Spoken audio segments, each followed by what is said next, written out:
What's going on, everybody? It's Ed the Mountie here, back in the house, back with another podcast. This is going to be a real fun one today. We haven't done one of these in a while, where I sit down and have kind of a face-to-face interview with an indie wrestler on the scene.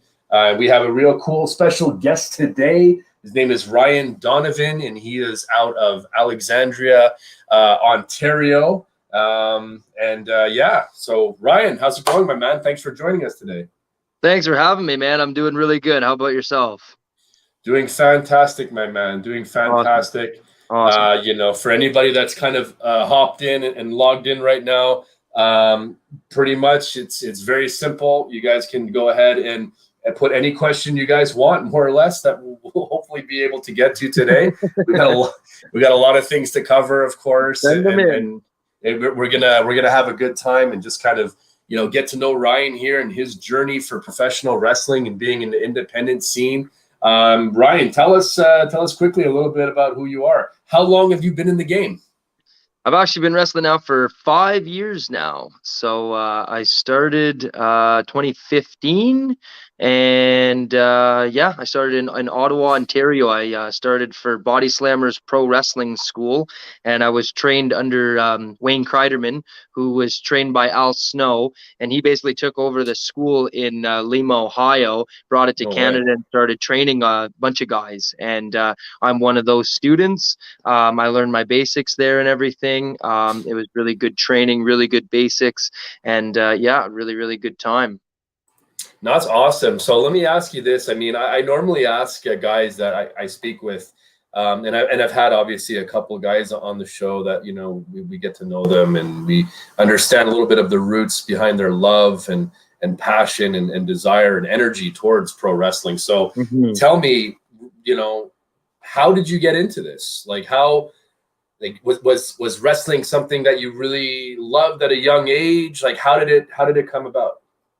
Well, for me, it was whenever I was, I think I was about 5 years old, and I was getting babysat by my aunt's boyfriend at the time, and he kind of put wrestling on, and I remember seeing it, and most people will say, the first person they saw or something like that drew them, but for me, it was just the ring. My first memory of wrestling is probably in 1998 or 97, maybe.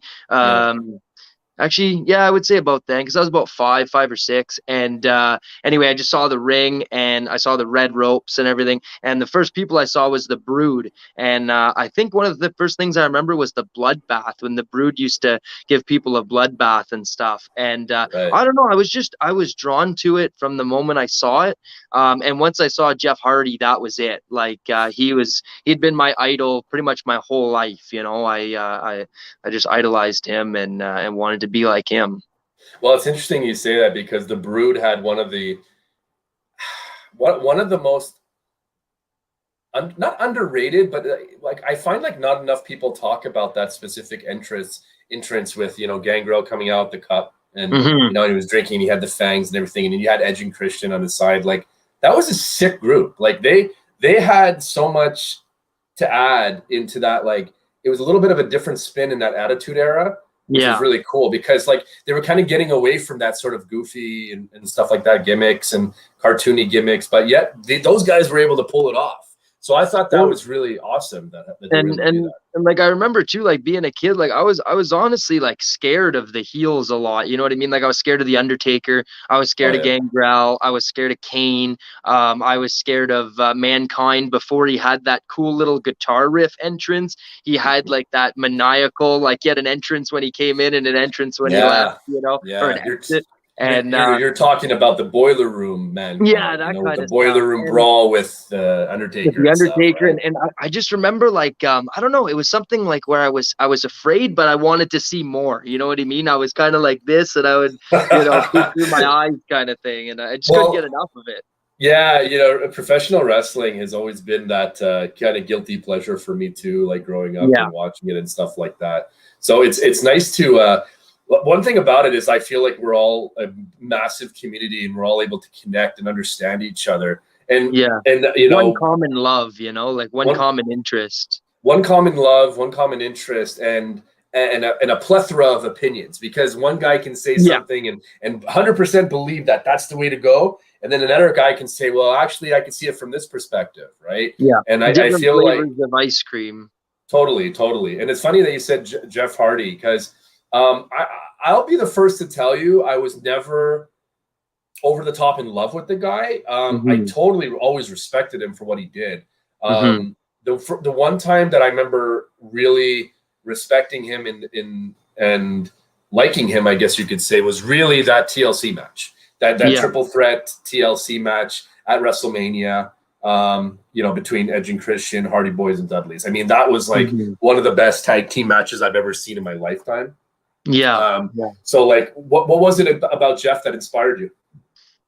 Just like everything about him, I don't know, it's just like the way he carried himself, and the way that like not everybody would be able to pull off what he did, like he had the hair, he painted his fingernails, he wore those armband sleeves, and as a kid I loved that. Like, I don't know why, but I would make like nylon socks and I would cut them and I would try to make like makeshift things. And, I was an only child. So a lot of times people would wrestle, with their brother, their sister, their friends. I literally wrestled by myself on my own trampoline, and I was both people. Like, if I was Jeff Hardy versus The Undertaker, I was giving myself the choke slams. I was, doing the swantons, because I only had me.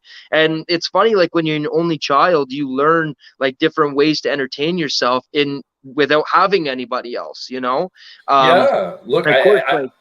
go ahead. Sorry, no, that's really interesting. Just like if I had one friend of mine that we would wrestle together, so when he would come over, we would wrestle on the trampoline, we would watch it, we would emulate, what we're seeing and stuff like that. But for the most part, it was just me, and I bet you couldn't wait for that friend to come over, right? Oh, yeah. My mom had a barbecue one time, and all her friends were there, and they were all drinking and stuff and everything, having a good time.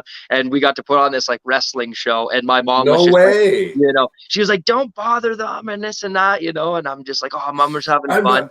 I'm not bothering. I'm entertaining them, Yeah. And that was, like, my first taste. And, like, hearing them, like, hit him again, get him, like, whatever they were saying. It just like ignited something in me. It was just like once you get a taste, man. Once you get a taste, nothing better than a few beers and watching wrestling. So for sure. Even for the people that are not into it, as long as if they have a few drinks in them, they could probably see the appeal a little bit and have a little bit more of an open mind. I think that's so cool. I used to take pillows and I put them on the trampoline. I'd go to the top of the shed or something. I would do the swanton off the shed onto pillows, or even onto my buddy. One time we had an old trash can, like a tin can. I put that on him, swantoned on him, like anything I could do, And how old were you at this point? Probably like 12, I would say, something like that, 12, 13. Pretty courageous. We're all invincible at that age, right? Yeah, exactly. And that's really cool because, I remember I was not an only child. I do have a brother who actually you can see here in the comment is saying Taker with ginger hair is the best Taker. I have to agree with you. I have to agree with you, Rich, with the gray gloves coming out, early 90s or whatever the hell it was. No, for sure. That was my favorite Undertaker. But growing up with my brother, like obviously we would do some moves on each other and stuff like that. But let's be honest, like you can't do that every single day. And then we would, and then one of us would take it a little bit too far. Usually it was me. Guilty as charged. That was me. That's how it was. I got a little bit crazy. I pulled back on the sharpshooter a little bit too much. You know what I mean? I would get really into it. He's like, look, I'm not taking a power bomb from you. It doesn't make sense to it, So all that to say, eventually I bought these massive stuffed animals. The ones that you win in like the fair? Oh, yeah. Yeah, so like pretty big ones, like, from the floor up to like here. So I was body slamming them and I was giving them suplexes in my basement. I had nothing but floor and a couch. So I would do like all these moves, and I would pretend that like my couch arm was like the top turnbuckle. For sure. Give it the Randy Savage elbow drop. There you go. But I really think it's cool that you were able to do that. Like give yourself the move, like because that was one thing. One thing that I lacked in my pretend matches was mine was it was a shit show. It was an offensive barrage of me beating the crap out of this stuffed animal. So much You were so. good at selling. Oh man, no, I never worked on the selling. I was like, Yeah. no, I'm not putting you over at all. So I would just be there and do all kinds of moves. And next thing you know, I was like, okay, poor thing is like ripped to shreds, and the plush is coming out. Not a good look, you know what I mean? For sure. No, that's great. So I mean, like, other than that, you know, as you kind of, you know, grew into it and stuff like that, at what point did you decide, hey, I'm actually going to do this? Well, that's the thing. I must have been probably like maybe 17, something like that. I used to go to the shows in Cornwall, and actually one of the wrestlers, the Rage, Randy Barry, I met him when I was about 7 years old. We went to a show in Cornwall, and his aunt took me to see him, and it was my first live wrestling show, and I mean, it was amazing. I still remember that to this day. I remember meeting Randy, and he also being my idol, because Jeff Hardy was somebody that, like, you know, I wasn't necessarily connected with, but Yeah. with Randy, I knew him on a personal level, you know, and Right. when I was able to, I would come to the shows and I would help out. I would do anything I could, you know, set up chairs or just do anything, help with anything I could. And make a long story short, eventually one time I went to one of the shows, and somebody there had told me that there's somebody here from Ottawa that has a wrestling school, and that was Wayne. And so that night I went and talked to him, and I said that, you know, I'm interested. And, you know, we probably talked for maybe an hour and a half. Like, you know, when somebody Really? loves wrestling, you can talk about it for a long time. And Kind of like I what mean, we're gonna do tonight. right, yeah. So and so Wayne, you know, he took the time with me and talked with me. And my biggest thing was, I thought that I was way too small. You know what I mean? I looked at everybody that was in wrestling and everything, and he was the one that was telling me, you know what? If you want to do this, come to the school, come check it out. You know what I mean? Come see what it's all about. So I went down to the school, and it was actually in the Rito Carlton Raceway basement at the time. They had a ring down there, and I met a few of the students when I went. And a lot of the students that he trained, like, you know, they got their original training with Wayne. Even Stu and Uno of AEW, there's Cecil Nix. Now they went on and did other training elsewhere, but they first started, you know, or maybe not first started, but they definitely went through that school. And so, you know, I went there, I checked it out, and I really liked it. And then we made it happen, and I started training with them. So how old were you? I think when I started training, I was about 18.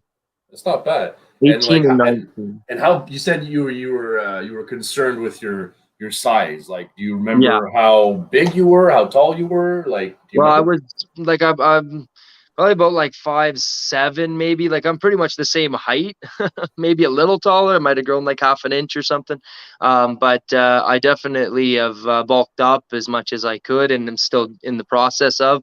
But I was a lot lighter, you know. I was probably about 100 and like maybe 155 pounds, 160, you know, and just feeling really small. But at the same time, I started hitting the gym, you know, so it was like wrestling and the gym went hand in hand. And I remember, you know, learning to bump and things like that. And, you know, just the wear and tear on your body, you definitely feel it, you know what I mean? When you first start, man, you know, it's jarring and it takes a toll on you. Well, yeah, and that's what I wanted to kind of get to is, like, you know, what does it take? I mean, look, we all see what we see on TV. So I understand why you think that, you know, maybe your size wasn't enough, because, you know, let's be honest, we're seeing some crazy stuff on TV every single week and in pay-per-views and stuff, like massive feats of strength, massive human beings and stuff. And the reality is obviously that that pendulum shift is quite frankly changed. Right? Yeah, and I love that. I love that. There's a lot of guys that open the door, you know, for guys like Daniel Bryan's and Adam Cole's and all these guys, right? Yeah. Like even CM Punk, like, you know, CM Punk, you know, Rey Mysterio. Yeah. You know, I loved Ray as a kid.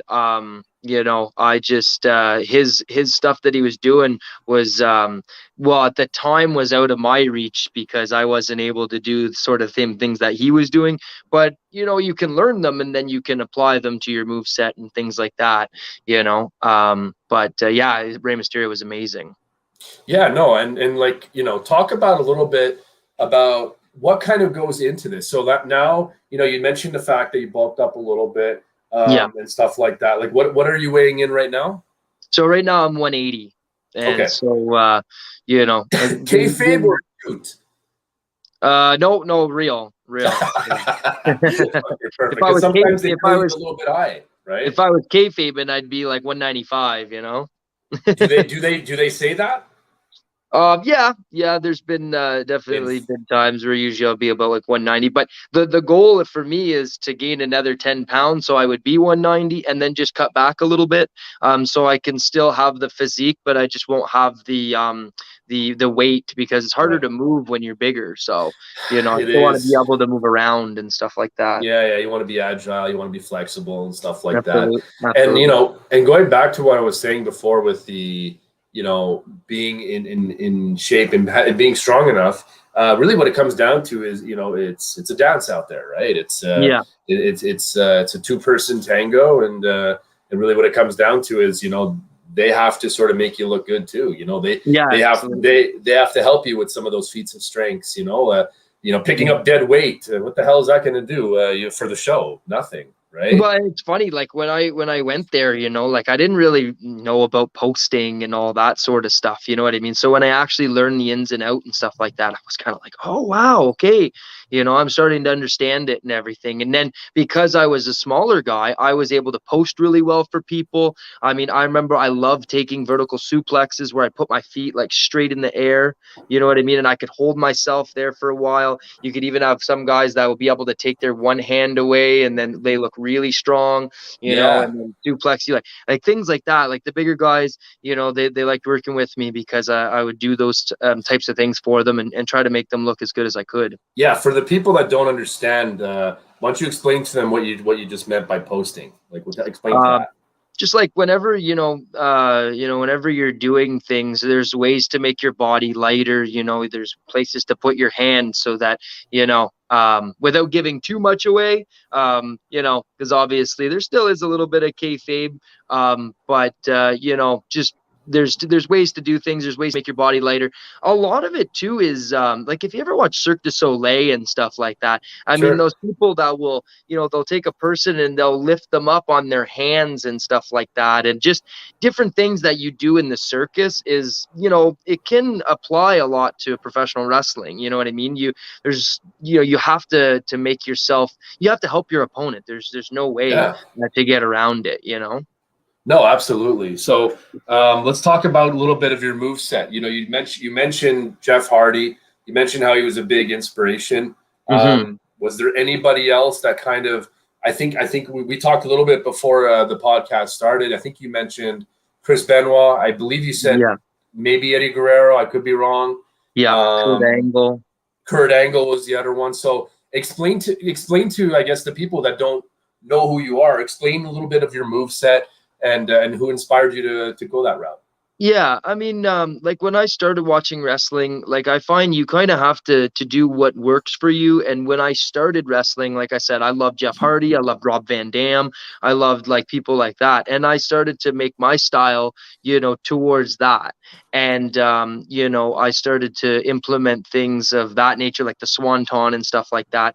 But now that like so many people do everything, you know what I mean? So it's very hard to stand out now. Like even Jeff back in the day, he was the only one that did the Swanton, you know what I mean? And Vince made, I'm sure, nobody else was able to do anything like that, because then it would take away from Jeff or, Van Dam, like even him and Eddie, they both did the frog splash, but they did it differently. Eddie's was very tight, whereas Van Dam's was more explosive and, he would. So different things like that. And so I went in that direction and I started doing those types of things. And, it got me so far and stuff like that. But I feel that there's a bit of a shift in professional wrestling now with the onset of the UFC and with mixed martial arts and things like that. The term shoot, is thrown around a lot, and I think that wrestling's going a little bit in that vein. So for myself, with this whole COVID thing, I've wanted to try to like reinvent myself a little bit and change a few things about me to try to make myself a better performer in the ring, or different things like that. And I watched a lot of Chris Benoit. I watched a lot of Angle. I watched a lot of Eddie Guerrero, and somebody said they're the WCW cruiserweights. A lot of like Dean Malenko, people like that, and try to bring that back a little bit, because the one thing, even my height, my size, I find when you watch a match, like when I watch a Chris Benoit match or an Eddie Guerrero or a Kurt Angle, even though they're wrestling somebody like Brock Lesnar or the Big Show, you can believe that they can beat them with that ankle lock, with that crossface, with that frog splash, because they've gotten it over to the point that people understand when they hit that, it's done. So it's game over. Yeah, so for me, I want to use a little bit more submissions, a little bit more technical stuff. And, let's say if I use the crossface or something, I could beat anybody with that. You know what I mean? Like it makes a person who's not huge, it makes them believable that they can win pretty much any match at any time. And especially if you keep doing it over and over, you can get it over. The fans will start to know, hey, when Donavon gets that locked in, it could be over. That's it. So, like Daniel Bryan has a similar thing, right, with the yes lock, right, or the LaBelle lock, if he used to call it that. And he was another big inspiration too. I watched a lot of Daniel Bryan. Love Daniel Bryan. Amazing. How happy were you when he came back from that massive career-threatening injury? Because I didn't think that they would clear him. I never thought he'd be able to come back. And I thought either he was going to want to wrestle so bad he was going to go to another company like New Japan or something like that. Yeah, and they would let him wrestle. Or he would just live out the rest of his career, maybe doing something in WWE, Legends related, or something along those lines, and still make a good living and everything. But very, very happy that he was able to come back and do what he loves in WWE. Yeah, no, we're seeing more and more of that. I mean, we just saw Edge come back, right? Yeah. I'm hearing Christian, and I have a feeling that we're probably going to see Paige one of these days too. Yeah, so, that would be incredible too. Yeah, especially with the match. Yeah, some of the matchups you could see now and stuff. I could really see a lot of people getting behind her, especially with a big comeback. So and it's cool because it just goes to show you that when you work hard enough at something, anything's possible. Obviously, a little bit of luck, obviously, or when the stars align and stuff like that, and your body heals magically, is a wonderful thing. So, like, bring us a little bit through when you talk about the wrestling school. The wrestling training. I want to know, like, how tough was it? Like, how important is the cardio aspect? I'd love to know this. That was one of the most important things for sure, because I remember when we started, they had built the ring and they wanted it to be the same size as the WWE ring, but it was funny. Because accidentally they thought that it was 20 by 20 inside, but it was actually 18 inside and 2 on the apron. So they made it 20 by 20. And I started learning running the ropes in that ring. And for me, like, you try to get across a ring in 3 steps, right? Like in a 16 by 16, it's easy to get across in 3 steps. In an 18, you take a little bit of a bigger step in your first step coming off the ropes, and you can still, make it across in 3 steps. But in that ring, oh man, I was so blown up, and we had to just keep doing it over and over and over. Like my side here, you sort of see like trainees and stuff. You get big bruises and everything. Yeah. And I've been in the ring. I think I might have told you.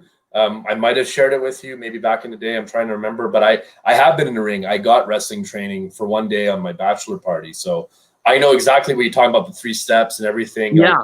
I had no, and it's so crazy. Like, it's a lot of minor details when it comes to being in the ring. Like, I had no idea that like your hand had to be on the rope when you were like kind of bouncing off of it. Like your instinct is just to go, all right, I'm going off the rope like this, but you're like, no, you can like go right through those ropes or over it or whatever, Well, if the rope snaps, you have nothing to break your fall. If you hold on to the rope and the rope snaps, at least you can hold yourself up. You can at least kind of, try to minimize the minor damage. It's true though. It's true, but there's a lot of things you don't really think of. There's so many like minor details that you have to sort of remember. But man, I had a blast. But I'm with you. Like, taking bumps is no joke. Well, and when we started, like, you know, we used to have to do like, it was when we would learn to bump. I remember for me the scariest thing is you know, when you're bumping backwards, to not put your hands down. You know, because anybody who falls, you go to put your hand down to break your fall. You know, and it's obviously not like like not a known thing or a familiar thing to completely let your back hit the mat. You know. So once I got over that fear, it was a lot easier. But that was one of the hardest things that I had to learn. And even like the front bump, I remember when I would take a front bump, I would always look at the mat in front of me, and they would always tell me like to look up. And there was like a microphone that hung like where for the ring announcer to speak, and I would have to look up at that, and I would have to flip and bump and land.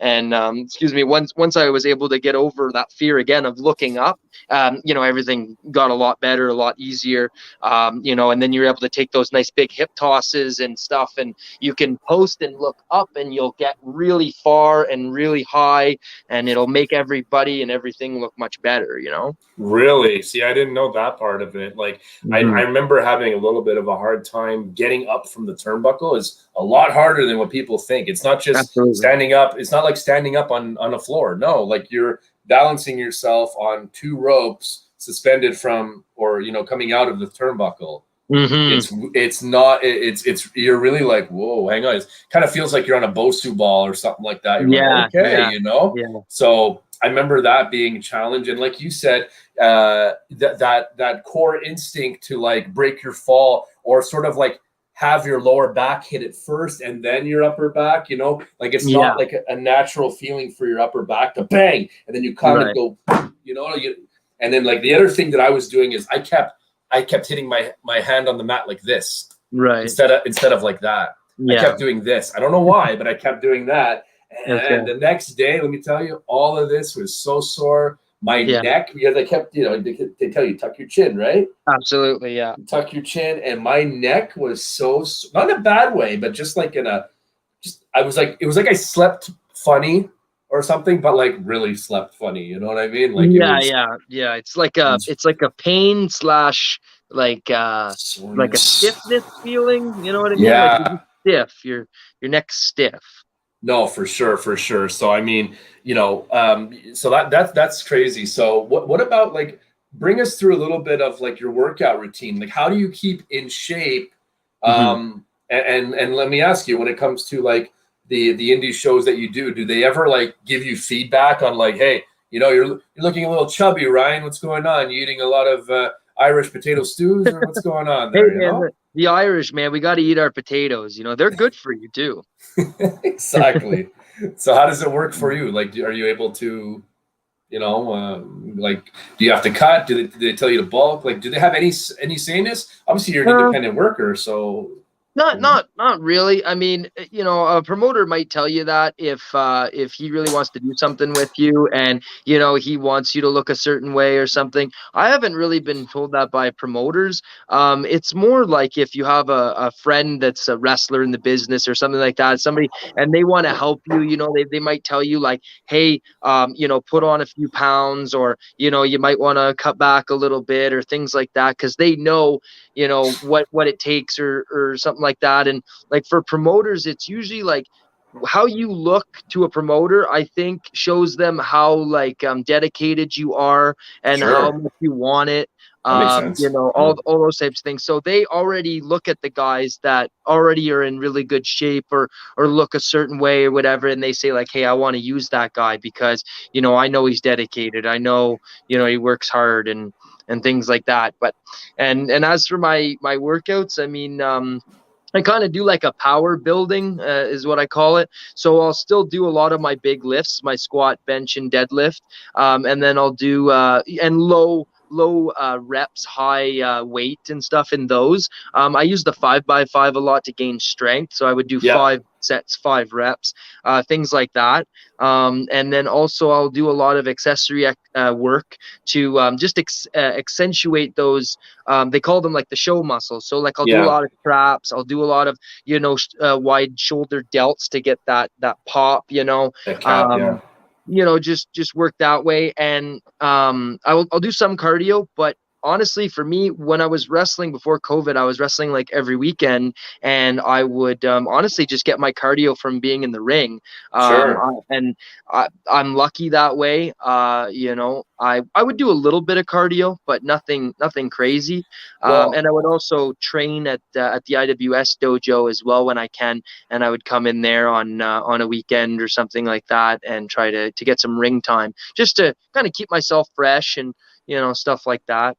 That's so cool. And I'm sure like eventually once you kind of get used to the flow of a match and the training, I'm sure eventually, like, like you said, it's just kind of like that is your cardio, and you know what you need to do in order to kind of sustain that.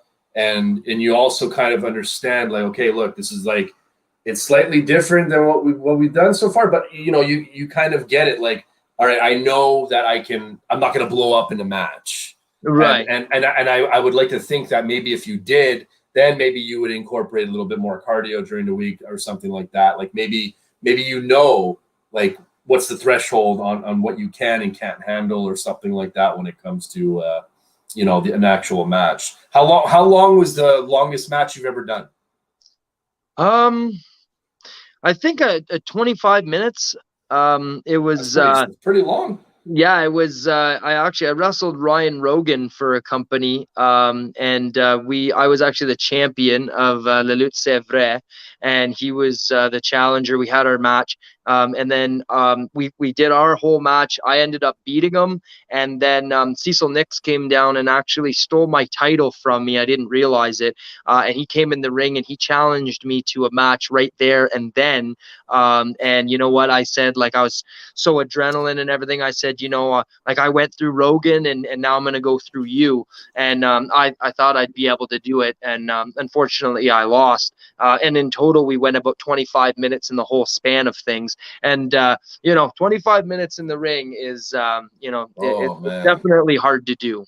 It is. I mean, I did training that day. It was on and off, obviously. Okay, do this, go off the ropes. Okay, do that 5-10 times, whatever. Take these bumps. Okay, and I was with a partner at that point with in the ring, so we were like, okay, I'm gonna give this body slam to you. Okay, he's gonna do something to me, and all that kind of stuff. But it was very like stop, go, stop, go, stop, go. Mm-hmm. When it's go time, man, it's. I can understand. I can understand. Dude, I'm telling you, man, I left that, arena. It was a pro wrestling dojo by Drew Onyx, right? Yeah, I've been there. Yeah. Awesome place. I rented it. My buddies rented it for my bachelor party. Oh, cool. So there was a group of 10 of us, including me, I think. They had one guy doing the audio and sound, so we had theme music. So when I had an actual match, so that's awesome. Yeah, that's so like cool. So basically the concept that day was, all right, we're gonna give you training for 45 minutes or something like that, and then the last 15 minutes you're gonna have a match. Yeah, and I was like, this is so amazing, That's wicked. Yeah, so they're like, okay, what song you want to use, and they came out, and hey, okay, here's your song, but like it was real though. Like, okay, you're gonna be heel or face, and I'm like, try and be a heel, because the guy I was in the ring with was like a really small dude, right? Like if I had to guess, the guy was probably like 130 pounds. Like he was a small dude. So I'm like, well, I'm not going to be the face, and I was like, I want to be like the big tough heel, and I want to bully this guy. Yeah, it's the easiest story to tell. You know what I mean? Is the big guy versus the little guy. Everybody can understand that. The fans can understand that, and it's an easy story to tell in that way. Because you could just beat the shit out of him, and he can have a nice big comeback and get the fans behind him. Yeah, and for this particular match, I went over because it was my bachelor party, you know. So I know you're supposed to kind of pay your pulled that dues. card, eh? I know, I did, I guess. Well, you know what the funny part was is the guy in the ring, that was his first match too. So he kind of like he did the job for me. So he paid his due in a way. There you go. You know, but I thought that was really cool. It's like his first match was with me. Like, who am I? Like, it's like that was my first and only match. You know what I mean? But what about you? Like, obviously, like your first match, did you go over? Actually, is there a rule with that? It was a draw. So what had happened is when I started wrestling, I guess the cat's out of the bag now a little bit, but I used to wear a mask, and I had an alter ego, and his name was Mystify. And the thing is that my trainer really wanted me to be a referee and a wrestler, and he thought that I'd be able to offer companies more and have an opportunity, possibly a bigger opportunity, because I can offer them more. And I started doing that. I started refereeing. Before I finished my wrestling school, I was reffing, and I really loved that. I learned the business a lot that way. You get to ref and learn a lot from guys in the ring. You possibly get to ref main events, so you're learning from top talent. So that's always good. But so what we did for our first match was it was myself versus another student. And his name was the Brooklyn Foot. He also trained in Ottawa with me. And so our match was, it was basically just like a regular straight up match, but we had a time limit and we both exceeded the time limit, and it was a draw. And then after that, my trainer came down and gave us all our diplomas for finishing at Body Slammers Pro Wrestling School. And I still have that at my house. I don't have it at this current house, but I do still have the diploma. It's something that I cherish for sure. Yeah, no, absolutely. I think it's important to kind of, remember kind of where you came from and stuff like that. So absolutely. as you got going, how did your parents take the news that hey, this is something that you wanted to go with? Oh man, I remember like I've been wanting to wrestle since I was 5, right? And my mom, like, I love her to death, but she was not like she wasn't for it. She didn't want that for me, Mine either. Yeah, and she might be listening too. Who knows? She's like, this is as close as you're gonna get. Yeah. So anyway, so I remember like being to say to my mom, like, look, I'm gonna do this. You know what I mean? Like, whether you want me to or not, like, I'm gonna do this, and I want you to be supportive. And when I started doing it, and she started to realize, hey, he's really doing this, and like, this is what he's gonna do. She was very supportive. After she would come to shows, it was great to have her there. My family came. Everybody's very supportive. But definitely growing up, she was not at all. So, I think sometimes it's just the initial shock, right? Yeah. And I think as parents, I mean, I'm not one yet, but I would like to think that I would be supportive of what my kids would like to do. But I can also kind of understand, because ultimately they're just thinking overall about your overall health and. And hear the bad stories, you know what I mean? Yeah, so, like the stigma of pro wrestling, for sure. Like it sort of gets a bad rap in that way. And if you don't understand it, it just looks like guys are beating the shit out of each other. Obviously she didn't understand the business at all. And neither did I. I was just a kid. But now that I'm doing it and she understands a little more of it, and the for lack of a better term, the performance side of the business, she understands it, and she's supportive. Has she come to any of your shows? Yes. Yeah. She was at my first show. And I made my debut in Greeley, Ontario, which is kind of just outside of Ottawa. And she came to that one. She also came to a few shows in Cornwall. And one show I'm very proud of is one thing I always wanted to do, like a bucket list or dream that I had, was I always wanted to wrestle in my hometown. And I ended up finally doing that, main eventing a show in my hometown in Alexandria. Main eventing. Yeah, it was a big deal. And we had it was an Alexandria street fight, and it was awesome. Sick. Yeah, all my friends from school came and everything. I was gonna ask you that. it was cool because everybody obviously at school, you know, I had told them, you know, since elementary school that I'm going to do this, and everybody's like, yeah, you know, fucking wrestling, you know, that shit, whatever. And nobody believed me, but now seeing, they were like, holy shit, you know, like you were Yeah. awesome. And now Yeah, they were no. all on board, you know, so that was a very cool feeling. But that's one of the interesting things about wrestling, I find, is like I tell people all the time, it's like it's not just about what you see on TV. I'm Mm-hmm. like, sometimes you can find a deeper understanding and an acceptance of it if you literally go to a live show. Yeah, for I sure. Yeah. Because Like, there's no noise, meaning like yeah. there's no commentators trying to build it up and stuff. And I can understand it's not everybody's cup of tea. I get it. But at Yeah. the same time, when you go there and you see what's going on and you hear the thuds and you understand what's happening and you hear that chop on the chest, you're just Yeah. like, it kind of opens your eyes a little bit more, like, oh, that looked like it hurt, you know, or Yeah. like, man, that sound is serious. Like Right. this isn't a mattress at all. Like this is Yeah. a loud fucking noise. Yeah, You know what I absolutely. mean? And And you know, that's there's no ambiance, there's no crowd noise, there's no, you know, you're there with a bunch of people. It's almost like if you go to a hockey game. I've you know, my favorite team is the Montreal Canadiens, and you know, to me there's no me better too. feeling.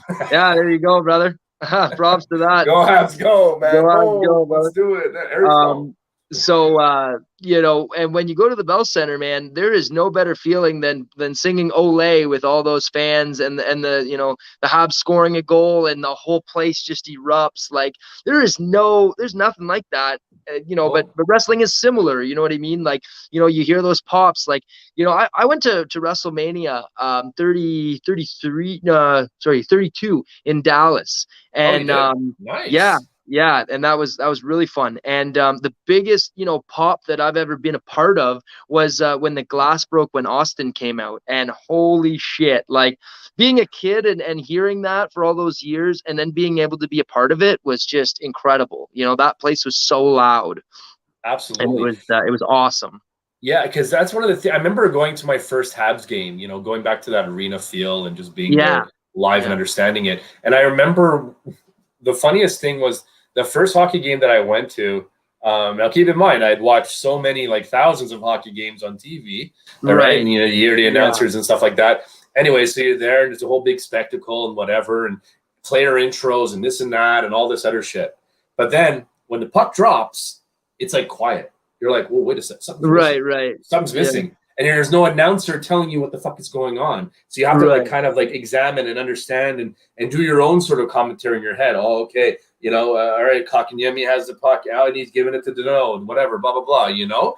Hmm. And that was interesting for me because I was like, oh, like I was able to appreciate the game from a different perspective at that point. Right. And Yeah. I felt like wrestling did that for me as well because there's no commentators, there's no, like, obviously it's like announcers and stuff like that, but once that bell goes, man, you know, Yeah. it's done. All you, it's just you, the people in the ring, and the crowd, and then Yeah. it's just like a, you know, an orchestra in a sense, you know. Yeah, and So you feel it. You feed off their emotion. You feed off their reactions to what you're doing, and you know there's no greater feeling than putting a match together with somebody and then going out and having the crowd really just enjoy it and be immersed in it and be you know, involved and what's the word I'm looking for? Emotionally attached to everything that yeah, you're just doing in that ring. super You know, engaged, you because know. that's what we're trying to do. We're trying to evoke emotion out of an audience, whether it be, you know, happy, sad, angry, you know, Yeah. cheerful, whatever the emotion, but we're trying to evoke that out of you. So when we get those reactions, there's no better feeling. It's like, oh wow, we're really doing our job. You know, listen to them, listen Oh to, you yeah. know, the reaction that we're getting. It's incredible. No, absolutely, and I'm glad you said that because you know it can't be easy sometimes going from, you know, super baby face to like some guy like that you know you want to punch him as he comes down, you know, the aisle and everything. So Right. it's a lot harder said than done. And meanwhile, as you're doing that, you know, you have to make sure the moves don't look sloppy, right? And you got to That's get in it. that Yeah. rhythm. Like John Cena told Randy Orton that he's a big believer in just following the crowd. That's Hmm. like that's like his advice is just like, I mean, look, it's a little bit different because it's John Cena, so he's got the crowd like this in the palm of his hand, you know, whether they hate him or love him, he can do whatever, and he's always going to have a reaction. So let me ask you this. What do you do? And I want to get to Aaron Jolly's question down below, because that's a good question. Yeah. But I want to ask you this before we get into that. What do you do if it's a dead crowd? Man, it's not a nightmare. You ever have a nightmare about that? Like you're putting on like a crazy 5-star match and the crowd just doesn't give a shit. Yeah, and I mean that's happened a lot because you know, like to me there's two different kinds of crowds. You know, there's an indie crowd that really enjoys wrestling, who follows wrestling, that understands you know, like almost when to cheer, when to boo, you know, and when wrestlers are wrestling for that kind of crowd, they almost know that like they can put a match together and they know, okay, this is going to get this reaction. This is going to get this reaction, especially if they're well known in that, you know, that city or for that company or wherever, you know, they're wrestling. And if you're wrestling for, you know, a general crowd, you know, say it's at a fair or, you know, something like that, I really try and just see like what they're reacting to and try to go in that vein. But a lot of times when you pre-plan something, you know, I think us as wrestlers, you know, have gotten away from calling it in the ring.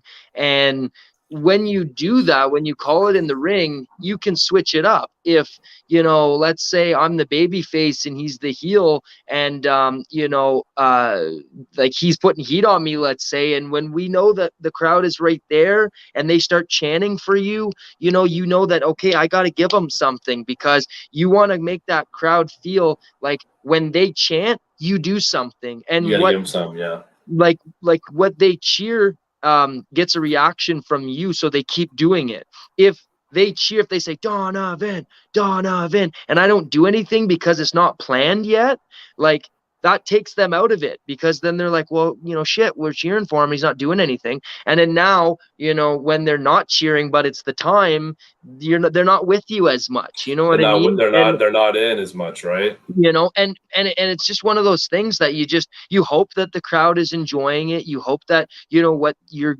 providing to them, they're enjoying, you know, and then if they're not, then, you know, trying to switch it up a little bit. You could throw somebody outside the ring and, you know, chop them or something like that. See if they like that more. See if they like that brawling aspect a little bit.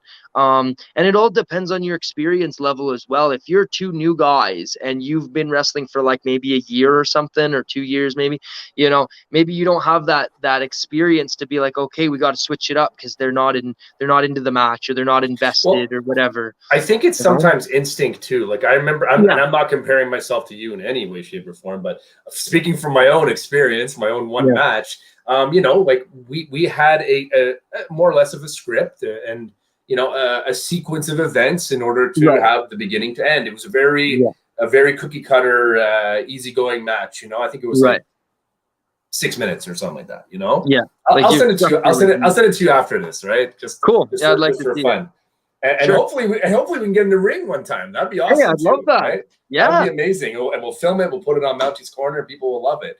Sure. So my point is, you know, when we were getting it going, and I told him I wanted to be heel and stuff like that. Like he got one move in and stuff like that, and I remember at one point, like we rehearsed this, you know, and at one point I just went flat on my back and rolled out of the ring, and I started taunting the crowd just like that, and like people loved it. I mean, they're my friends, right? But they were just like, they told me after, like, dude, that was so cool. Like you didn't rehearse that, you just took that instinct and you just played with the crowd, because I felt like feel it.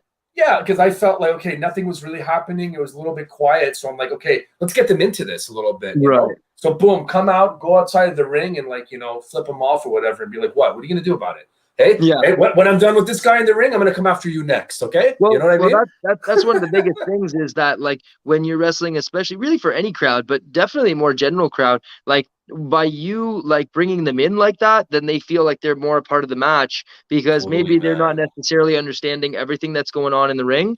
When you're wrestling for like an indie crowd or like something like that, you know, then everything that you're doing, they understand, they register, they get a reaction out of it, you know, so you don't have to bring them in as much because they're already there. But just to be able to bring them in like that is really, really beneficial to your match.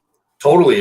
I and a lot of times, like me and a few friends that go to shows, we go crazy. We just go crazy, man. Yeah, and that's We're awesome. there. That's what we want. Yeah, and that's what a lot of guys will come up and you know, they're like they'll be the baby face wrestlers, and at the end of the show the heels will come up to us and stuff like that and be like, thank you so much, man. You don't know how much that meant. Like that really gave us that energy and then not only that, it gave them the energy, but other people started to be less shy. Oh, this guy's yelling. I'm going to yell too. I'm going to get into it too. Yeah, why not? This isn't a fucking library. Let's have some fun, you know? Well, and that's like even like being a baby face, and, you know, they say like, you know, say that you're down selling or something, and you just look at like one person in the audience, and you reach out. Can't really do it on camera here, I'm trying, but like reach out, you know, and just look at that one person. And once they're engaged in looking at you and you get them cheering for you, that creates the, you know, the other people around. It creates like a ripple effect. And if you can get one person cheering from, you can get 5, and you can get that section, and then you can get that side, and then you can get it all. You know what I mean? Maybe a and chant it's really going powerful. or something like that, you know? Yeah, just with your eyes, man. Just, you know, just looking and just, come on, I need you, please help me, and show that in your body language, and they're going to be like, come on, Donavon, and get everybody going. No, that's good. So Aaron Jarley has a question for us. Yeah, for sure, man. It says a lot of different schools use cables versus ropes. Did Ryan experience both? Yes. The answer to that question is yes, I have, for sure. More cable. I'm trying to think.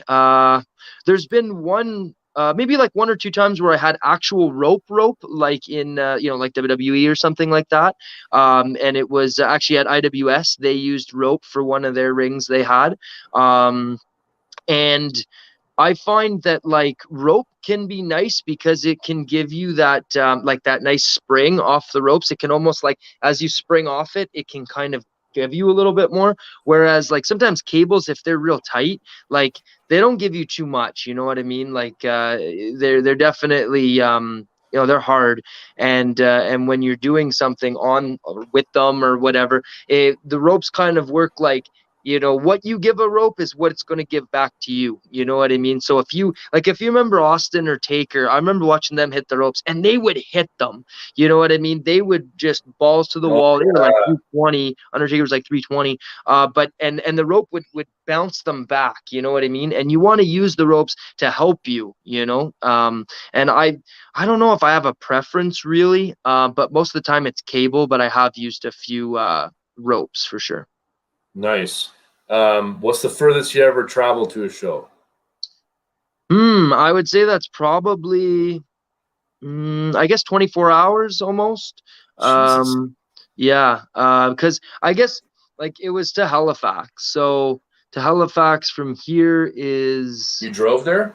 Well, it was about 14 hours, I would say, maybe 13, something like that. We went down as 5 of us in a car, and actually it was pretty crazy. I went down to referee, and they didn't have any spots for me on the show to wrestle, but they needed a ref, so I came down and did really well. One of their top talents needed me to take a nice ref bump in the match with him. There was a ref bump, and it was like, you know, he had the guy covered. I slid in to make the pin. 1, 2, he kicked. And then he picked me up and hit me with something like his finisher. And he really liked how I took the bump, and I got booked there again. And then when the next time I went back, I actually got to wrestle Bucks Belmar, and that was amazing. I know Bucks, yeah. Yeah, that was one of the most fun matches I ever had. We did a thing because me being the Irish underdog, I used to come out with beer, and it was really cool because I came out and I actually went to the bar in the Halifax like forum or whatever we were wrestling in, went and grabbed beer, brought it back to the ring and everything, and I put it in my drink, and Bucks came in the ring, and he asked me for a sip. And, you know, I asked the audience, like, should I give him a sip? And they were like, yeah, sure. So I give him the sip, and, you know, he drinks it. And then he goes and he spits it right back in my drink, you know? Yeah. And I'm just like, oh, you got to be kidding me. So that's now kind of his gimmick, right? Is like, yeah, like he's like a little gross, right? If I remember right. And he puts it back on me, and he goes, now, are you an Irishman or are you a pussy? Drink it. And I'm like, Oh shit. And now the audience starts chanting like, drink that, drink that, drink. And I'm like, oh shit, I gotta do it now, right? So I'm just like looking around and I'm just like, fuck it. So I just drink this drink, boom, and he's in front of me like, can't believe I'm doing it. And I spit it all back in his face. No and way. the place popped, man. And like he went to close on me. I ducked it, hit like a Hurricane Rana, and we were off to the races from there. But yeah, that was it was a lot of fun, man. And and that trip, we did the trip and then we drove back. So it's like 14 hours and 14 hours. So it was pretty insane. Yeah. You guys took some turns driving, I would imagine? Kinda, yeah. But it was funny because we had 5 guys in the car, so nobody wanted to sit in the car. They all wanted to drive. So I remember, I think it was Dom Boulanger that time. He was driving for a while, and we were like, "Do you want to switch?" And he's just like, "No, it's cool. I'll just keep driving." Just like kept going, no problem. And me, because I was the smallest, I had to sit in the middle. And so it was like Buck Belmar on one side, and Ryan Rogan on the other, me in the middle. And then I could only put my feet like up towards like where the windshield is, And yeah, it was not a most comfortable drive, but hey, man, what a fun time. Like, loved the match, loved, the drive, everything. Tell me about some of the guys so far in your industry that's kind of like really taught you a lot, that's meant a lot to you so far. Yeah, I've been really, really fortunate. I've been able to wrestle a lot of really, really great talent out of Quebec and Ontario. The first guy that I got to wrestle that was, to me was really big was Tyson Dukes. They brought him into Cornwall, and, I got to do a seminar with him before the show. So I got to learn a little bit with him about that. And then we wrestled that night, and he was so giving. He was so good with me. I was very green at the time. And looking back, I really wish now that I could wrestle him again, because I think I'm a lot better now than I was back then. So, but yeah, we tore it up. I took a superplex off the top rope. That was first time I took that was with him. How did that feel? Oh man, crazy off. Like the next day I was so stiff the next day. I mean, holy shit. Well, because I was telling you before, jumping off the top rope is it's high up there. And all I did was a frog splash on this like massive, what's the word I'm looking for? Like a big thick mat like this, right? You know what I mean? Just to kind of get the form down. Right. And all I could think about was like, wait a second. Like me, I was kind of worried just taking a bump from a standing position down. Yeah. Right. And I'm like, how do people in your example is the exact same one I use. How are people taking like a superplex from the top rope on this shit? Well, and the thing was, so what he said, he's like, you want to do superplex, something like that? And I said, yeah, sure. And I thought we were going to do it where he was going to be on the second rope and I would be on the top rope and we would go. But he was like, no, we're going to do it like the proper way where I'm going to come up on the top with you. And I was like, oh shit. All right. So when we got up there, so you're both on the top. Yeah, right? like you remember how Orton used to give them? Like he'd just be standing up there with the guy, and then it would just be like it felt like he was up there for like 5 seconds, and then just boom. And it was pretty intense, man. And the ring that we landed in was quite stiff as well. So it was good time. No way. It's funny. I wanted to talk about this next question because for guys that are in the chat, this is where I met Ryan. Absolutely, NC Dub. It was a little event in Il Pro, which is next to where I live in Paincourt. Right. Actually, weren't you from my area originally, Ryan? Yeah. Originally, I was born in the West Island. I was actually born in Point Claire at the Lakeview General Hospital, and then I lived there till I was about 5 in Paincourt, and then we moved to Ontario. Yeah, so we met at this event, and for those of you guys in the States, that dimanche 10 février 14h, that means Sunday the 10th of February at 2 o'clock in the afternoon. Right. So it was a Sunday afternoon show at this. It was a school, right? If I remember right, it was a school like gymnasium or auditorium, maybe. I'm trying to remember exactly, but it was cool. It was a cool setup, and I think there was like a good like 6-7 matches on the card, and you were wrestling. What was his name again? I believe it was Maverick. That's it. That was the guy. And and I remember looking over to my brother, who's actually in the comments right now. He came to the show with me, Oh, cool. And he got a picture with Sank, that like kind of mankind sort of abyss looking dude there, Yeah. and then I remember we were watching your match, and I was like, this is going to be interesting, because I was like, there's a massive size difference between the two of these guys. So I was really glued to that, like, because I wanted to see how you guys worked with one another. I'm always interested in that mismatch and how you're going to kind of sell me, And I remember he gave me that damn leg drop, and I was like, oh shit, I didn't think I was going to get up from that. I didn't think you were either, brother. It didn't look too good for a minute. And if I remember, what did you not give him a DDT from he was on his knees position? Was that the finish? I think so. I was coming off the ropes or something, and it was like boom, hit it quick. Yeah, but you guys had some great spots, and I was really into that match, So really cool, man. Really cool that Rich, my brother, actually, I forgot. He look at that. He says the shirt Ryan was selling was one of the creative shirts that I bought. Donavon. He's like, my regret is that I didn't buy 2 of them. Oh, I know, man. I know. You got yours coming, man. Don't worry. You're going to get it. Yeah, it's perfect. So my brother, funny enough, my brother has your T-shirt. I didn't buy it, and I have you on the show. That's my bad. That's my bad. Come on, man. Come on. This one is on me. You know what I mean? That's all right. Really I'll forgive you this time. Deal. I expect one in the mail. That's my payment for this. No, I'm just joking. Really quickly, he's got a quick question for you. Well, for both of us, I guess. Classic blue steel cage or red Hell in a Cell? What do you got? Oh man, that is. Whew. I gotta go with classic blue steel, man. Me too. I didn't like the red Hell in a Cell at all. It was. I didn't even like it when they put it really high, because like you know that people are going to try to do stuff off it or whatever. But I just found the look of the old one just looked more menacing when you could see the top and everything. The blue was cool, but obviously my favorite's the chain link and stuff. The blue one. It didn't really look to me as much like a steel cage. You know what I mean? It looked like a metal cage or something. Yeah, that's a good point. So let's go back to your journey again. Let's just discuss. I mean, so what you've learned from Bucks, you've learned from others as well. I wanted to go back on that as well, because there's just so many people. Please, feel free. Like one of my really good friends, Speedball Mike Bailey. He's probably taught me the most.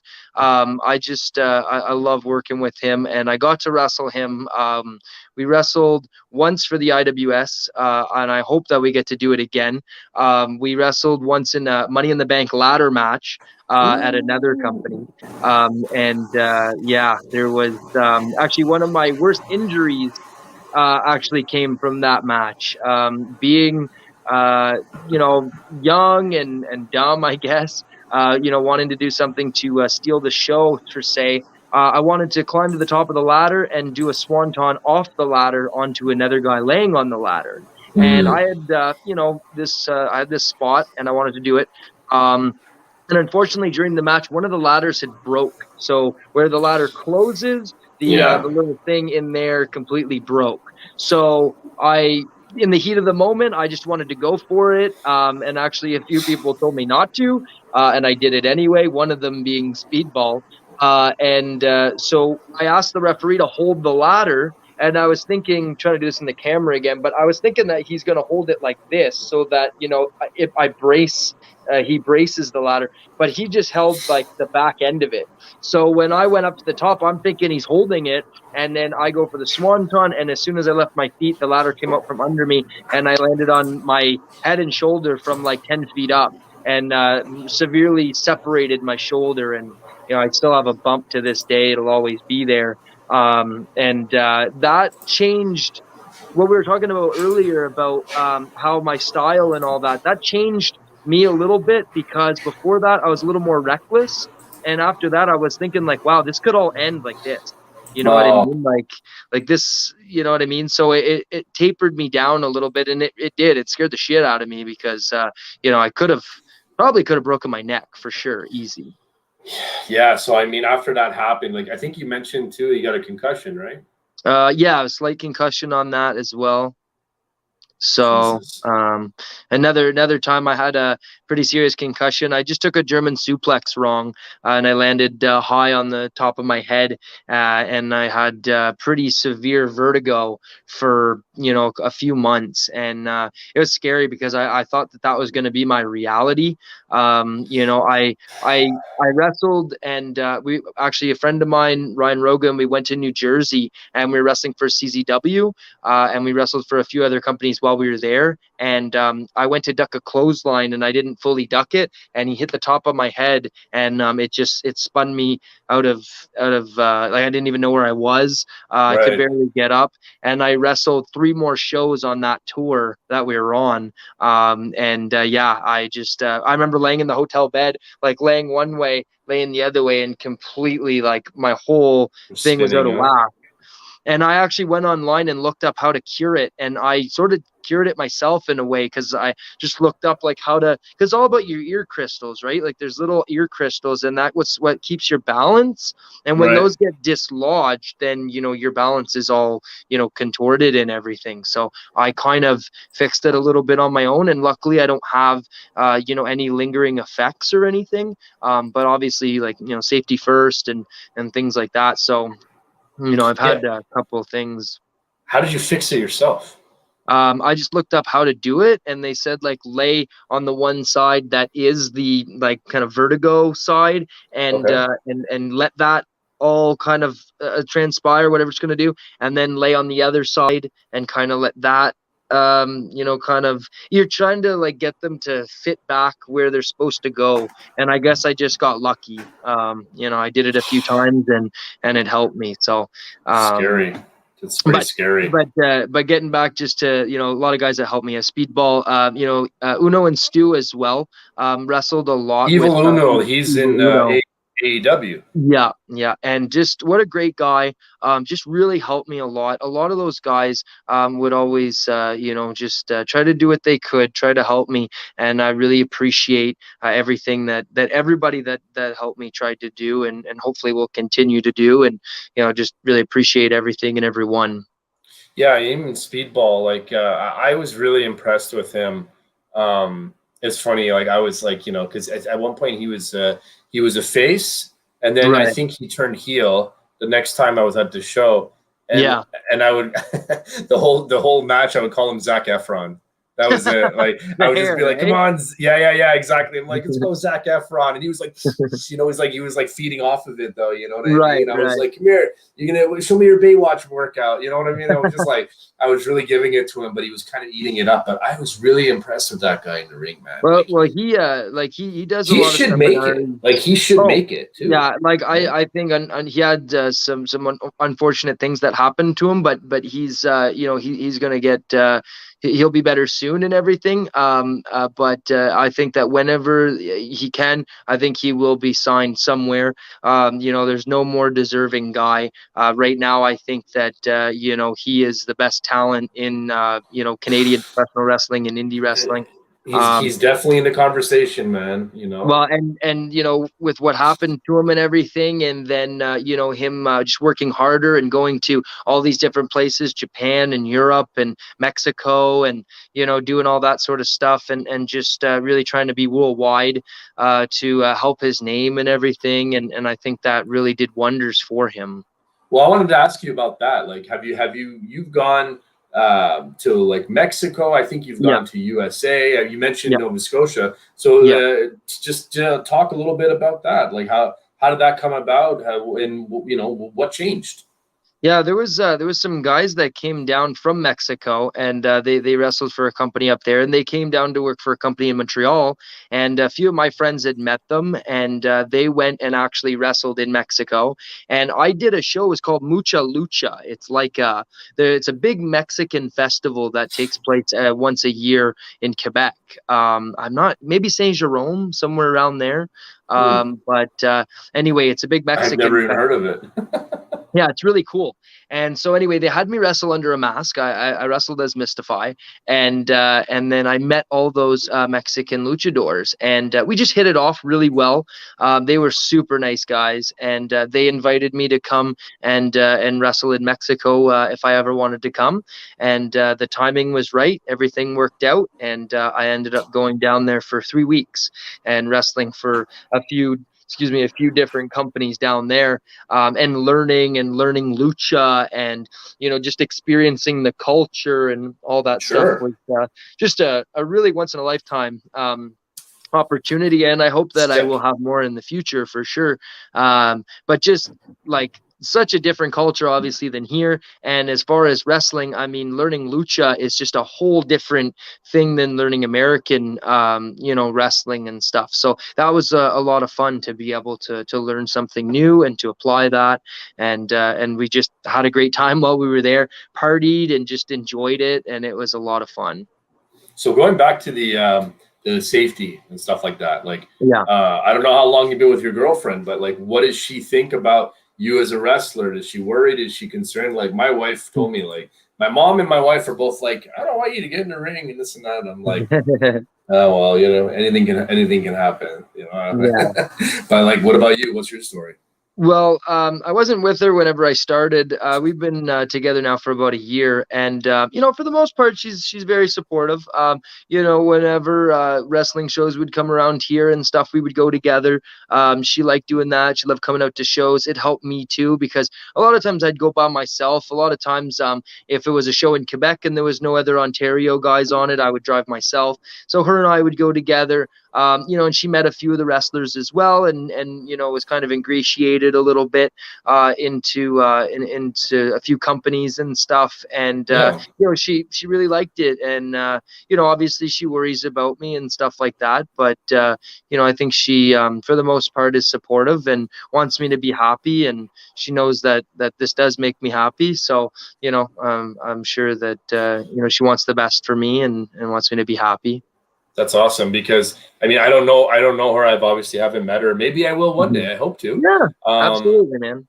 But what I did notice was, even like us setting this up and everything, I found that, she was pretty supportive with the whole podcast, she was like helping you with the lighting and, telling you, okay, well, this is what's going on with the internet and blah, blah, blah, there was a couple of, I felt like she was pretty supportive in just being, well, I guess there's no other word for supportive than that, but really, being there with you, helping you out and stuff. And there, to me, there's no better feeling than just having that loyalty there when it comes to something that you're super passionate about, Well, and it was nice too. Like when we'd go, I'd get her to like film my match and stuff, so she would do that for me, and then I could go back and watch them.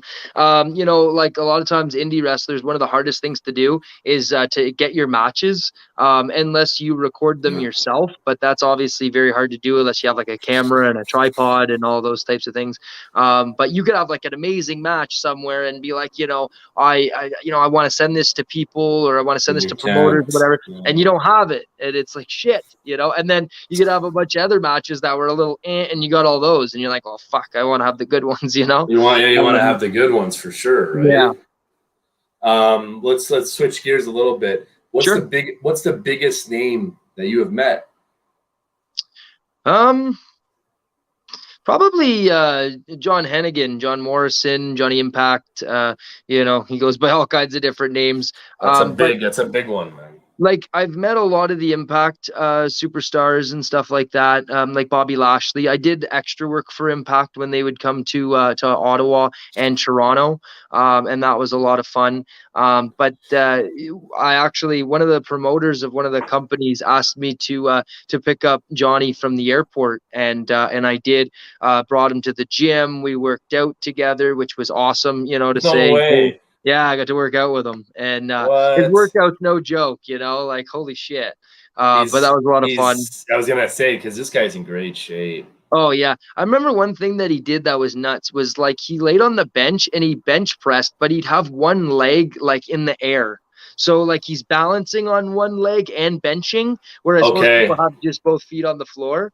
Yeah. And things like that, man, like unorthodox training, but really, really good. I mean, look at his body, right? Like, well, especially the core, the core and midsection of that guy is like unbelievable. So, it's like a washboard, Yeah, like if I'm taking, basically what I'm saying is anything in gym related, I'm probably listening to that guy. You know what I mean? Yeah.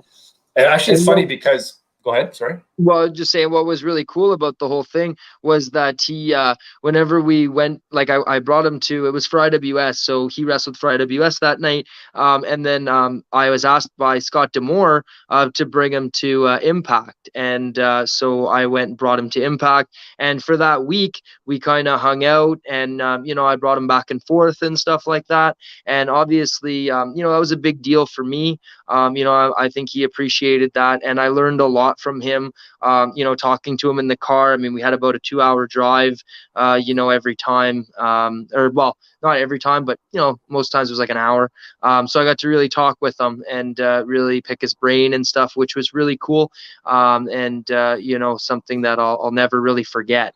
Are you able to share something with us on some of the advice that he's given you, or do you keep that? Yeah, like he was just saying, like, stay true to yourself, and like try to see again, like what works for you. You know what I mean? Like, and that's what I was talking about, like changing up my style and stuff because I went a certain way, and now I'm trying something different and just trying to, see again like what works for me. He said, like, don't worry, like, throw stuff at the wall and see what sticks. He's like, just because you're going to find something that will, you know what I mean? And actually Pete Dunne was the same way. We did a seminar with him and he picked me to wrestle for Destiny Wrestling, which was really cool. And he was super nice to me. And I told him who I was, like my name and stuff. And he was like, just keep going. He's like, you're going to find yourself, like it took me a while too. You just keep going, just keep doing what you're doing. And actually a funny story. I actually got ribbed by Bobby Lashley. How?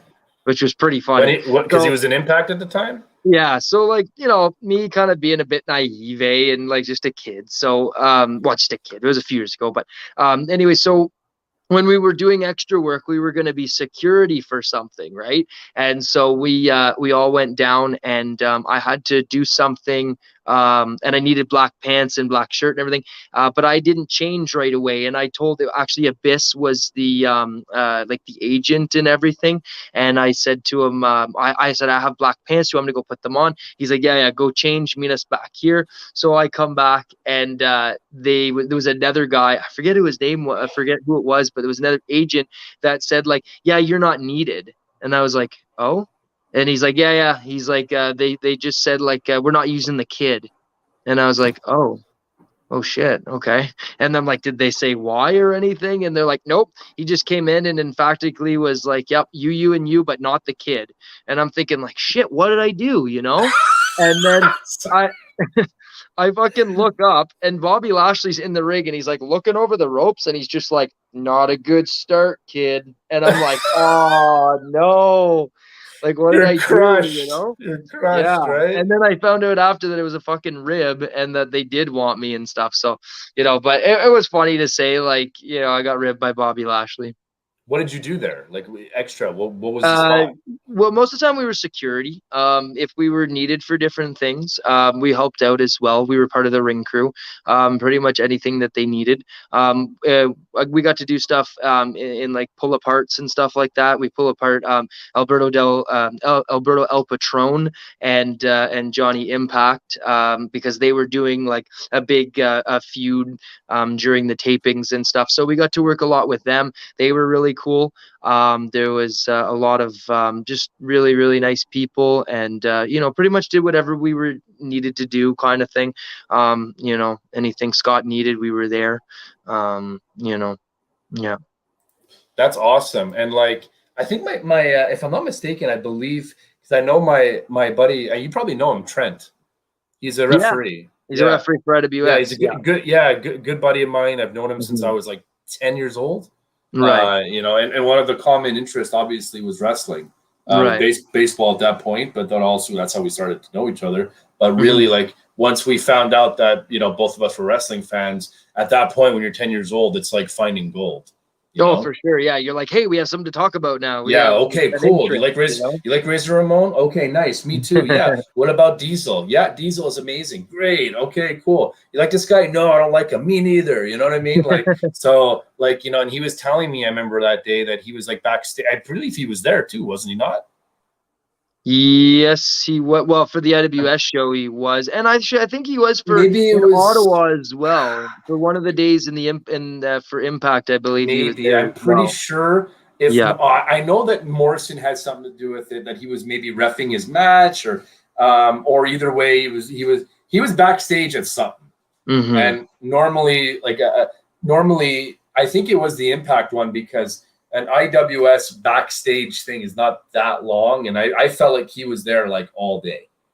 So yeah, I'm assuming I think he was in one of the tapings for Impact. I think he showed up and they used him as an extra.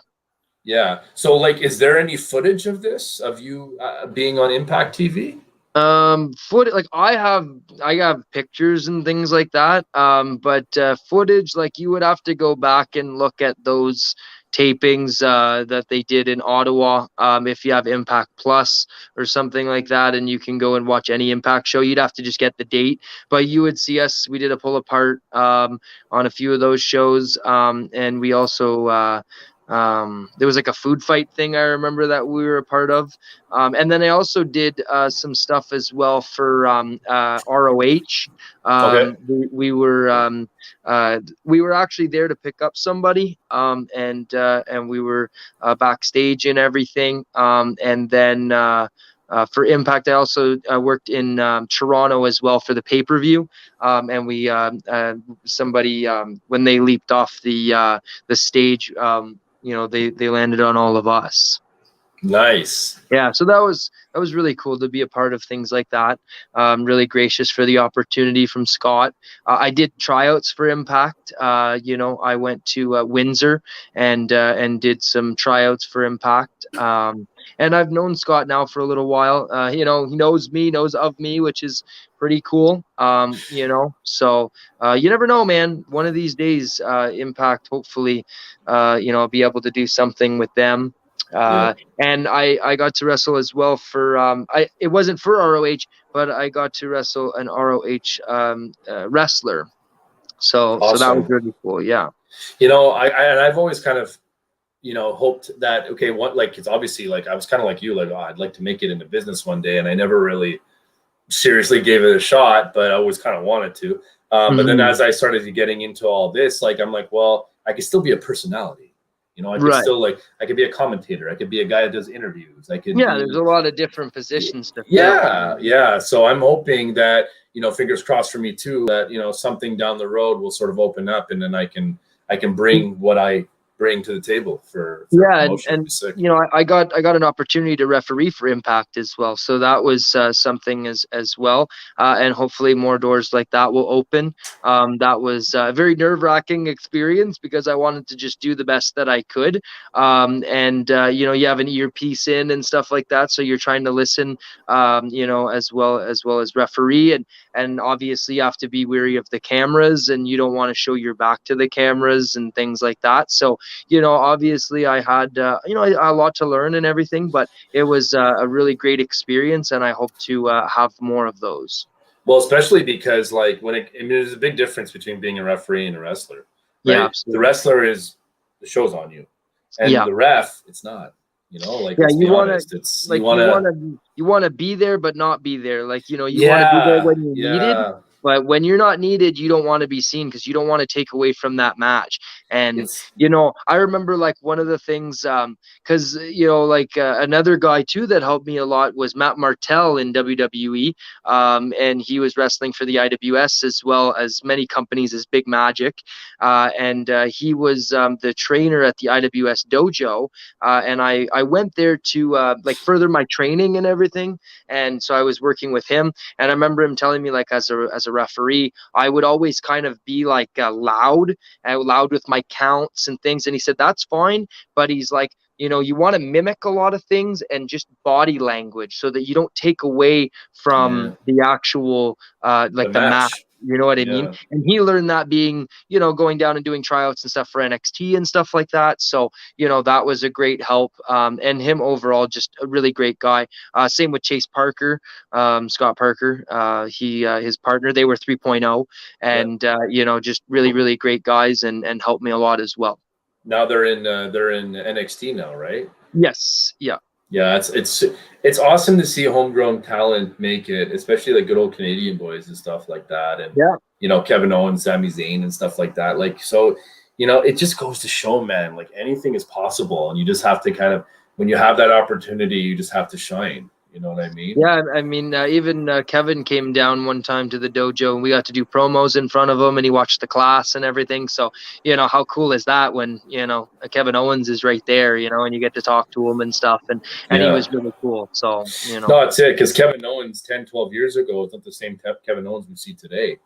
No, like, that's true. He's on a different level now, man. Yeah. Like, you know, arguably main event caliber. Right. Well, it's very cool that, you know, for WrestleMania, they're putting Sami Zayn versus Kevin Owens, and, you know, that's Quebec right there. You know what I mean? That is Canada. That's Montreal. That's, you know, so that's cool for us, you know. Totally. When we saw that WrestleMania 31 or 32, I'm trying to remember, where, like, Kevin Owens was in this, like, Intercontinental ladder match, I think it was. Yeah, that's the one in Dallas. That's the one I was at. That was his, like, debut for WrestleMania. And me and my buddies were just looking at each other and, like, we got goosebumps, man. Oh, you know, man. like, holy fuck, we're seeing this guy on WWE. Like, that's when it really hit. Because, you know, it's one thing to see him on Raw and stuff in a pay-per-view, but, like, to see them on the main show at WrestleMania, crazy. You know? Did just one quick question for you? Did you ever go to IWS and see, like, Kevin or anything, like, before? Like, unfortunately, like no. Scratch or something? No, me either. Unfortunately, like, I was too young. I'll be honest with you. Like, my buddy Trent, like I mentioned before, he was inviting me for 12 years or something like that, or 10 years. He was been a ref for a long time. Right. And, you know, I was like, it was never good timing, and I just didn't work out or whatever. And I was like, oh man, you know, just to come watch him. Right. And I was like, look, you know, and it just never worked. And finally in 2016, I think it was. Yeah. 2016. I ended up going finally when they moved their ring. They had like a second arena, if you will, set up at a CrossFit gym on Brunswick Boulevard in West Island. I trained there as well. Yeah, right. That's where I met Kevin. That's the place. That's the one. That's the one we were training at. And, you know, just a, you know, quick story. That's how I met, you know, my wife in a nutshell. Oh, so cool. Yeah, so the one time I go to the wrestling show, I ended up, you know, there. I didn't quite meet her, but I met a friend of hers, and then I got introduced to her later on that week, kind of thing, right? Cool. But still, because I went there that night, you know, now I'm in the house with her, you know. Yeah. So wrestling is always, you wouldn't have met her, dude. So wrestling has always been that, like, that common courtesy, and she can never say, like, oh, like, you can't watch it, because that's the reason why we met. Like, you're like, hey, I'm with you because of wrestling.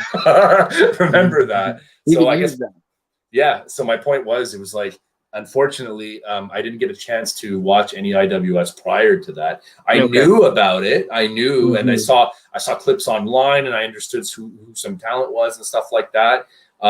So, like, I understood the dynamic of Sami Zayn being on NXT and what a fucking big deal that was when I was in the Bell Center watching, you know, Monday Night Raw and having the pre-show of the Raw or the house show, whatever the fuck I was at. You know, having that NXT match between Sami Zayn and Neville or whoever it was at the time. I'm trying to remember. I think it was Neville, yeah. It sounds familiar, or maybe Bo Dallas or something like that. Yeah. I was around that sort of time era. So, but I understood the massive reaction where, like, a lot of people, like, you know, obviously they're cheering for him because he's from Montreal, but I'm sure there was a bunch of people in attendance that really cheered for him because they've known him for 10 years, and this is like a we kind of feel like we're a part of it with them. Well, didn't he wrestle John Cena in the Bell Center? Yes, I think he did. It was like, and he popped his shoulder out, like when he was going up the ramp, when he's going up the steps. He was like this, like get up, and he popped his shoulder. Yeah, and he still did the match. Yeah, that's pretty incredible. Props to him on that. Props to him, man. Yeah. Have you ever? I mean, obviously, when you got hurt, like, was it tough to finish the match? At that point, I actually didn't. There was just no way. I was in so much pain. I thought I had broken my collarbone. And actually they rushed me to the hospital. They called an ambulance. I went into the back and I kind of went into a little bit of shock, I think. And I pretty much just was, rode to the hospital and everything. But there has been other times that, I've been definitely bruised and battered in finished matches. And I definitely would have if I could have. But I remember, even Randy Orton, when he went for that RKO over the top rope and collarbone, there's no way. I mean, even Bob Holly doing it with a broken arm when Angle gave him the moonsault, like, fuck. I mean, props to Bob, you know what I mean? Like, holy shit. We try to be as tough as we can. With the shooting star press. Yeah, exactly. The neck thing. So, I wish I had finished. But I think also at that time, not saying that it wasn't a big company and it wasn't a big show and everything, but being at WrestleMania and finishing a match is obviously different than finishing a match in Quebec and in a show. You know what I mean? Not taking anything away from them. But like you said, it's not even really televised. You're like sometimes, like, overall, your health is number one. Right? Yeah, and it could have like ruined my career to go farther too. You know what I mean? So it was one of those things. But. Totally. And here's the thing, right? Like, there's a big difference between I don't like to finish and I'm not finishing the match, and I'm actually legitimately injured. Yeah. And I can't finish the match. Not that I don't want to. I cannot. Yeah. There's a big difference between the two. So most promoters, what you just said, kind of would be like, well, kind of understand, because if they were in the same position, everybody likes to say that they would, but until they're in that moment, they don't really know what the hell they would do. Right. Yeah. Everybody's pain threshold's different, and a broken collarbone and a separated shoulder is very painful. Pretty severe. I've been told. I thankfully, knock on wood, never had that. But I've heard some horror stories, and they pop it back in, and that even hurts even more. I don't even know.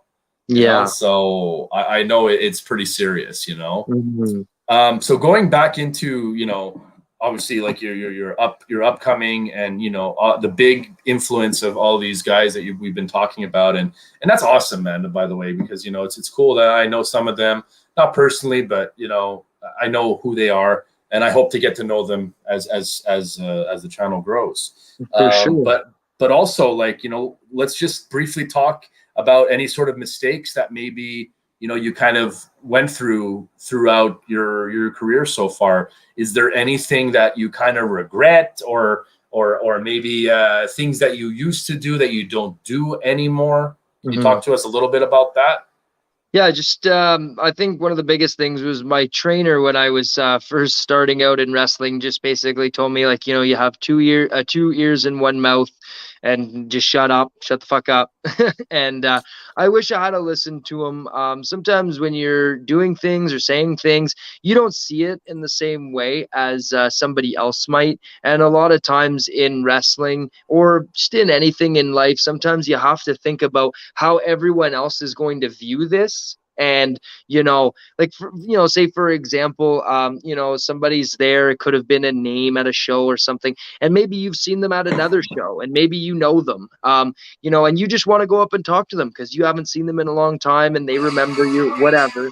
And some people might go and look at that and maybe for one might be jealous because they want to go talk to him and they can't because they don't know him maybe or something.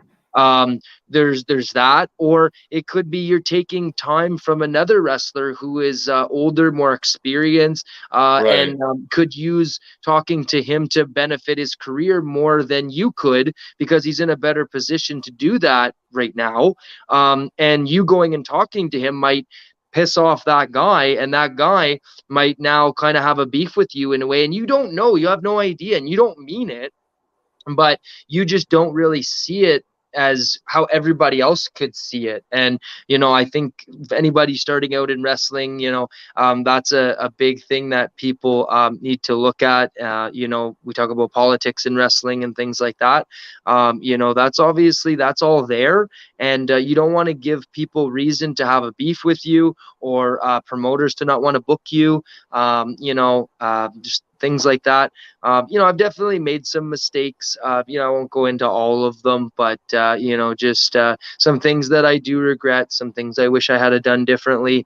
But they say that you shouldn't always, regret. You should just look to the future, try to, not make the same mistake that you made, and hopefully grow from those types of things, and just try to treat everyone with respect, and just really try to see how other people would see it, because that's one of the biggest things. You could just go blind, talk to somebody, do something, and have no idea like what you did, who you disrespected, why you disrespected them, or how you did, but you did, and now you have to pay that consequence, and it sucks. And that consequence might be you're not booked, somebody doesn't like you that could help you get booked. There's just a lot of different things, so just really think before you act, and really try and see things for how everybody else could see them. Well, sure, that makes total sense, because it's not like you're at some random sort of thing, and you could be potentially interrupting somebody at work. I mean, when you really think about it, because even though it's backstage, they have things that they got to take care of. They have people that they need to talk to. They have, whatever, preparing for and whatnot. And like you said, somebody that's been there maybe 5 years or whatever, and then you just came through, and let's say I'm a guy that's been there 5 years, and I got a match with him coming up, or maybe I've been wanting to talk to him for so long, and I just see somebody come out of nowhere and eat up a whole bunch of his time for whatever reason. I mean, like that. Things like that could probably, I could see get away from the opportunity, and you don't even mean any malice behind it, or any problematic, whatever. No, you're just naive, and I think sometimes you need to make those mistakes in order to learn from them. And just never speak bad about anybody, or really, try not to speak bad about like any company or anything like that, because you just never know that, if you could burn a bridge, or, like who could use that against you. Like there's a lot of sharks. Everybody wants that spot. Everybody, is gunning for it. So, you just try not to give people reason to have a beef with you, or anything like that. And like I said, I wish there was things that I did differently. And I hope that time heals all wounds, and we can just move on. And I just want to just thank all the companies that have given me opportunities, will continue. If I did anything wrong to anybody, or any company or anything like that, sorry, didn't mean that. And hopefully we can just move on, and just think about positive things. Life's too short, you know what I mean? Life's too short, especially with all this COVID shit. It's we just got to be good to one another. We just got to get along and try to help each other, try to grow the business as much as we can, and just be the best we can to each other. Yeah, absolutely. I mean, you nailed it, man. Life's too short. I mean, I had COVID in December, and it was. Yeah, that's true. And I'm glad you're feeling much better. Yeah, thanks, man. But obviously, like for every bad thing that happens, some good stuff comes out of it. So I'm getting in better shape now than I've been in a long time. Good, man. So. Good. Like these things, they open your eyes for one reason or another, whether it's diet related or this or whatever. You want to make sure that, if something does happen like this again, that you're a little bit more sort of prepared and stuff like that, and whatnot. So, but yeah, no, it's interesting that you say that, because about, beginnings and changes and stuff. So it sounds like, from a backstage standpoint, sometimes, And I'm sure there's a little bit of fanboy in you too, right? Like there's got to be a little bit. Like you see a Bobby Lashley sit there. I mean, come on, you don't get a little bit nervous. You know what I mean? But that's the thing, though. I was I had that ingrained in me from the beginning. Is like now that you're on this side of the curtain or this side of the barricade, whatever you want to say, your fandom, should sort of leave you. You're one of the same now. You know what I mean? And wrestlers. We love the fans and we love all the adulation and all that stuff. But from the boys, you kind of want everybody to just be cool and just be a guy. Obviously there are some places and some companies or, wherever that maybe things are a little more accepted and things like that, a little more lenient or whatever. But for the most part, I try not to use the term mark out too much. But I mean, but inside though, like when I was with Johnny, you know what I mean? Like, yes, I was, it's like, like when the Hardy Boys said they signed their first contract, like Bruce Pritchard, they were giving them the contract. Okay, it's going to be X amount of dollars for this many dates or this many for a year or whatever. And they're trying to just be like, yeah, cool, man, thanks. But inside they're just like, oh my God, like I got a contract. But you try to just not be like that. You try to be professional and try to be cool, even though inside your heart's like, it's racing, you're super excited and stuff like that, right? I just try to be like that. And again, like, sometimes things happen, you slip, you know what I mean? Just little things that, you know what I mean? Like you just try to be professional, just try to do your best. Now, one of the hardest things is navigating the wrestling world. If you're good at doing that, or you learn and, you can, make it very far, because they always say that the mightiest weapon in wrestling, always people say, oh, barbed wire baseball bat or a sledgehammer, but it's a pen. Because if a promoter doesn't want you or, something like that, you could be the best wrestler in the world. You could have the most talent. But if a promoter doesn't want you for a certain reason, doesn't want to book you, it doesn't matter. It's they're casting you for what they want, and you're working for them. You know what I mean? So, you just want to be professional, and you want to be gracious of all the opportunities that you receive, and just try to make the best and hit them all out of the park. Yeah. What's your goal? My short-term goal would be just to, once wrestling comes back, is to work for the top indie companies around here, in Canada for sure. I got to do some stuff with Destiny Wrestling. I hope I can still do that. I would love to continue to wrestle for C4, IWS, FLQ. There is NSPW in Quebec. There's a lot of companies that I wrestle for that I really love. Gatineau Pro Wrestling. I'm currently the tag team champion right now with my partner Brett McLeod. We are the Stallions, and love working for them. XCW. I mean, I would try to name them all. Le Lutte C'est Vrai, but there's so many. But I just want to wrestle for everyone that I can, and just put on the best matches that I can, be the best performer I can be, and then my long-term goal would be to try to be signed. I would love to be signed by AEW, WWE, wherever I could go. I would but take that opportunity. But I used to think, like, sometimes now I don't think of success like, hey, I'm living my dream, and I used to think, like, if I don't make it to WWE, then I failed. I don't think we failed. I think that, just going for this and making your dream come true, is half the battle. And, people have very nice careers that don't necessarily make it, to the WWE. There's a lot more, places that you can work now, which is great. But doesn't make you any of a less of a wrestler, though. Yeah, exactly. And obviously with WWE, there's going to be some restrictions for you, your character, who you are. I mean, they, pretty much, they have the power. They have the power, so, you definitely know that when you sign the contract, but would I say no to a contract? Never. You know what I mean? I would love that. So, but. Yeah, let me. We're gonna wrap this up in a few, but I'll do a couple of quick, like, rapid fire, sort of, not rapid fire. You can answer them how you want, but just like a couple of basic sort of questions that we really didn't cover tonight. Yeah, sure. Those are fun. What's your finisher? My finish right now, well, I was using the Ripcord DDT. I called it Good Riddance, and I actually created it.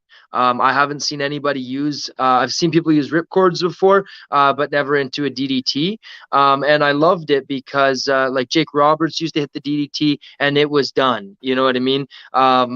You see the DDT more used now in transitional spots, or, you know, people are taking them and just selling into something else. But I've also got something coming up in the future as well that I might be gravitating towards. So, you know, look for the future. There might be a new Donavon finisher for sure. Are you going to leak it on the air? No, not yet. Not yet. People are gonna have to wait and be surprised whenever wrestling comes back. I got to give them something to look forward to. You know what? I respect that, and to be honest, that's the first thing you said no to all night. So There I'll we let go. that one. I'll let that one go. But again, T-shirt in the mail, buddy. T-shirt in the mail. All right, let's talk about this next one. What is your theme, and why did you pick it? Well, so my theme, it's called Lonesome Boatman by Dropkick Murphys. And growing up, I loved Celtic music, Dropkick Murphys. There was Flogging Molly as well. They were big when we used to do parties and stuff like that. We would, you know, just drink and all that stuff. And the reason I chose it was because, like, I love music that a crowd can sing along to. And I feel that, like, if I can get it over to the degree that they'll want to sing with it, then they'll, you know, they'll be more and more just into the match, into the character and everything. And it has that, like, oh, you know, so they can sing along. I used to love, I don't know if you ever heard of the, like, Pennywise, but the Broham tribute.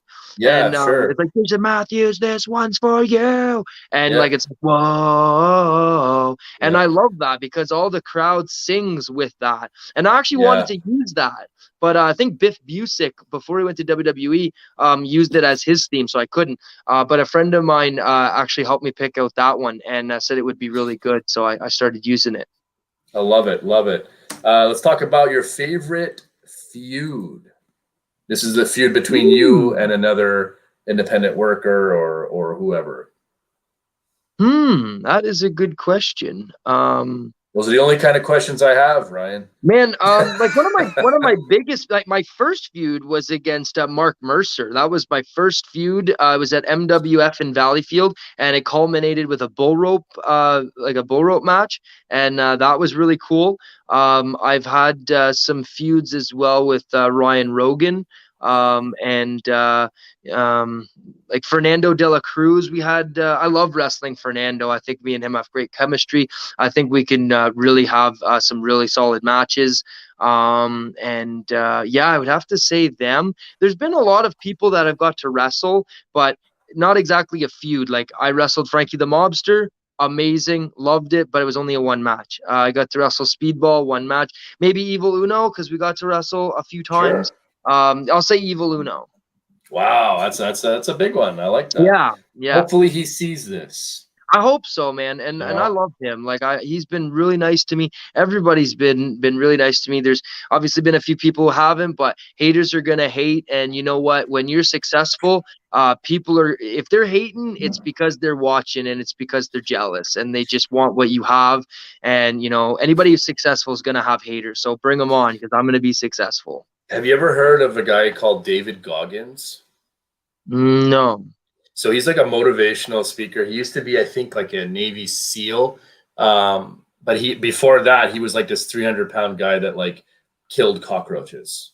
Okay. So look him up on YouTube. He's like one of the most motivating motherfuckers you'll ever meet, right? Okay. I never met him, but you know, somebody that you can like look up to and you know, he'll make you feel like a bitch if you're feeling lazy one day. Let's put it that way. And he says, yeah, go ahead. I was gonna say, I do that too. Like, whenever I'm down or something, I'll watch motivational speakers, or like if I'm working out and I want to like hit a sick workout, I'll go watch like Arnold train, or even just watching like WWE like superstars train. Oh yeah. Like just, you get so fucking amped, man, and you just want to hit the gym so hard. I was reading Triple H's workout book. Yeah, I don't know if you remember it. He was one of the ones I love to watch. It was from his book was from like 2005, I want to say, something like that. 2004, 2005. Yeah, makes sense. and he had this great book, like How to Build a Better Body or whatever. It Yeah. was a really great read. If you haven't read it, and obviously people watching still, I really recommend it because he outlines like a workout program for you from a pretty much a natural standpoint too. So everything that he kind of lays out in the book, and once in a while I'll just go back to that just to kind of get that fuel again. Not that I ever lose it, but just to kind of switch things up and keep my body guessing and whatever and stuff like that. So I'm a big believer in all that kind of stuff for sure. I'll have to check it out. Yeah, absolutely. Here we go. So I'll have another one for you really quickly here. Favorite cheat meal? Oh man. So you're done your show. You know you don't have another show for a few weeks or whatever. What are you hitting up? Like I love poutine. like a that's good a Quebec guilty poutine, pleasure. right? Yeah. Like a good Quebec poutine. That's a guilty pleasure. Ontario's cool and everything, but their poutine's not the it's same. not like Quebec, and it's all in the gravy too. You know what I mean? Like Quebec has some good gravy. Yeah, I would say probably poutine. Nice. I like that. And here we go. I got another one here for you. I'm just typing it up right now. Awesome. Poutine. What about desserts? Are you a dessert guy? No? I've actually, I've been getting more into them. Well, my favorite chocolate bar is a Bueno chocolate bar. I just love those, man. And I've always wanted to go to Dairy Queen. I love ice cream, and I wanted to see if they would make me a Bueno Blizzard. And I think they should put it on their menu, and Dairy Queen should like give me all the credit for giving them such an awesome Blizzard idea. That's gonna make them a lot of money, and it should make me a lot of money too because it's friggin' awesome. But yeah, they should definitely make that. I think that would be bomb. That's awesome. I love it. Yeah. Favorite match to watch of all time. So not you, but like just a match that really does something to you that, you know. Like when I was a kid, it was the WrestleMania 17 ladder match with the Hardy Boys, Edge and Christian, and the Dudleys. So it's TLC. We talked about that. Yeah, that was probably my favorite match. Geez, I'm trying to think of my favorite match that I loved as just two people. Maybe like probably Rock and Austin. Loved them, loved the chemistry they had, and just because they were just like the two biggest icons, so they had like just the crowd in the palm of their hand, which was amazing to watch. I loved watching a lot of stuff too. With like Rob Van Dam and Jerry Lynn. Like I love the ECW stuff.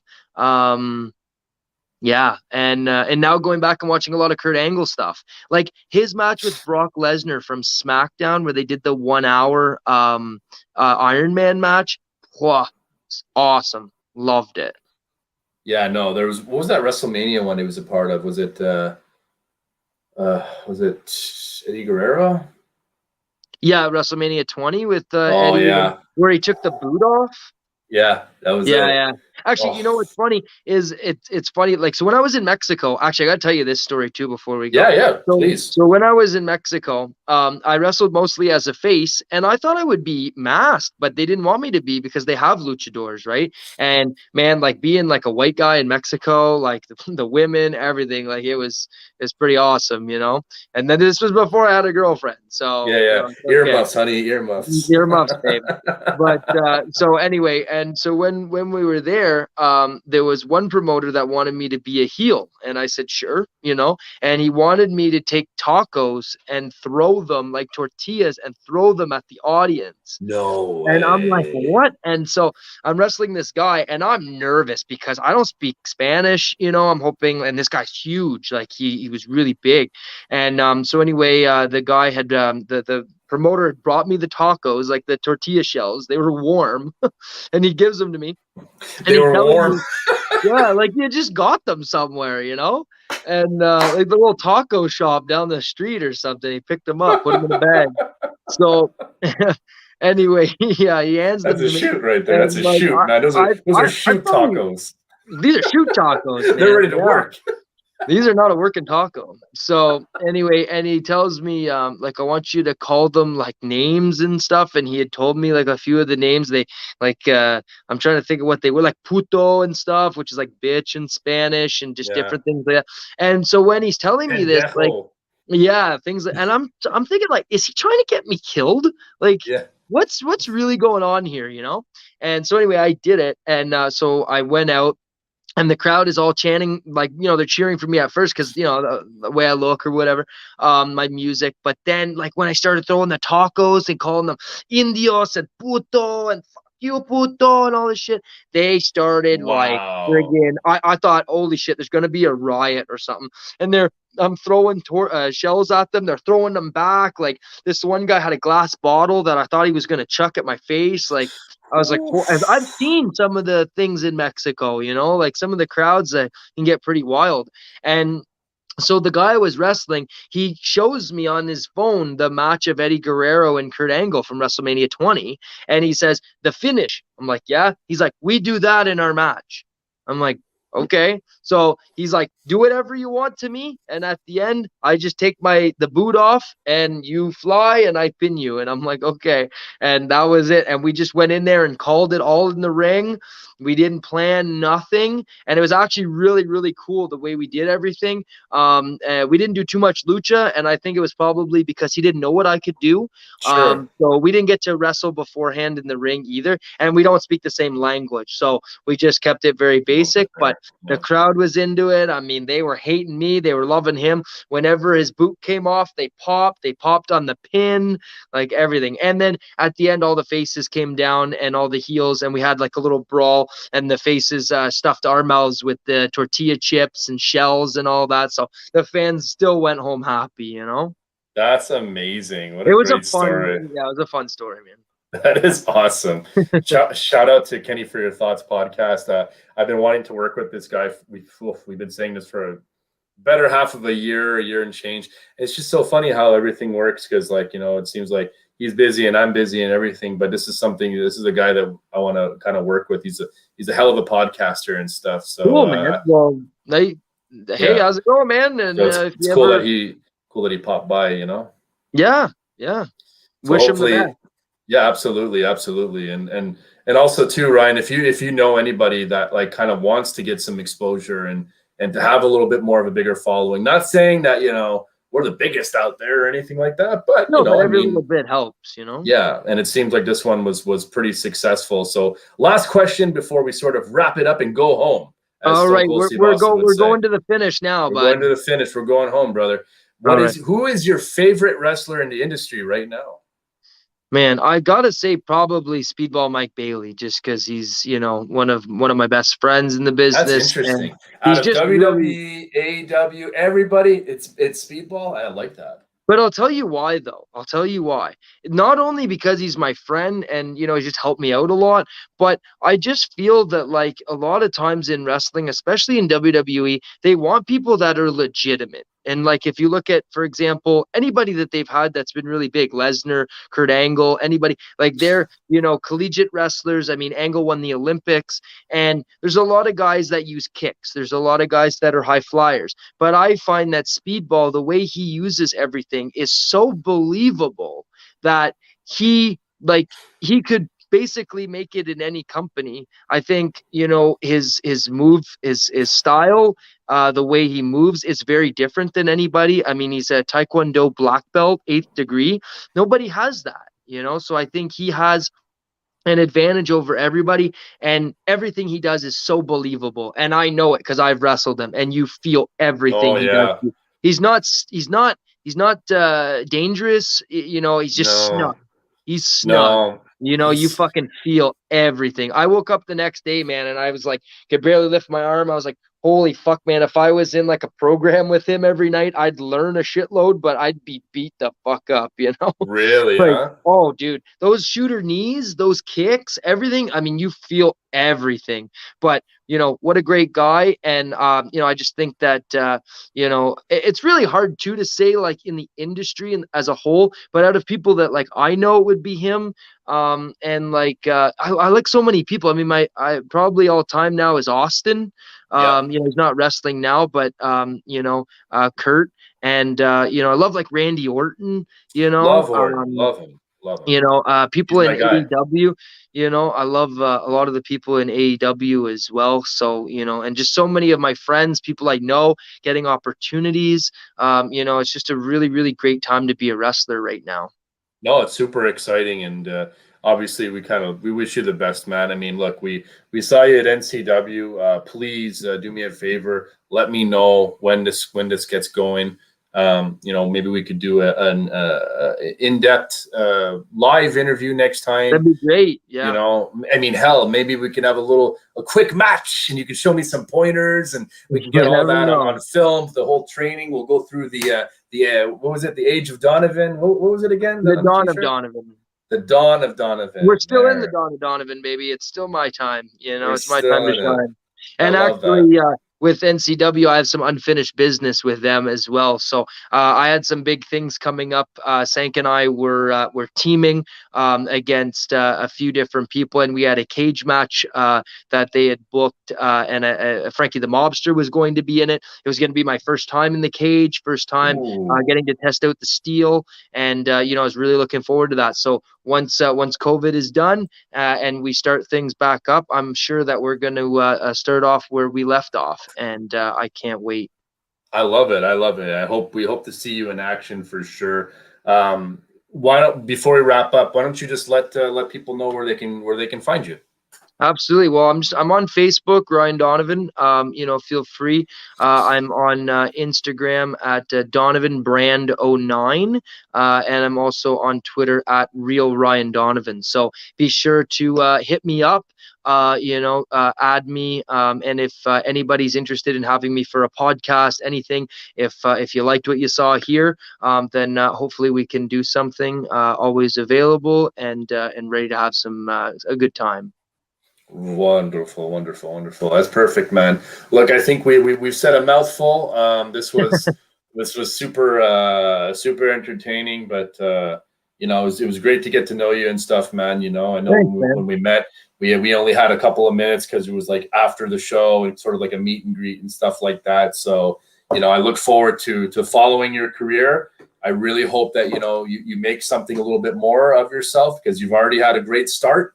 Yep. It sounds like you've had some really good success so far, you know, so on behalf of me, obviously, and everything that I represent here at MOUNTIE'S Corner, like, we really wish you the best, man. And hopefully we can do a part 2 of this down the road, and maybe get into some future projects you have either ongoing, or maybe we can recap them once they're sort of wrapped up. I know a lot of people would probably like to hear from you.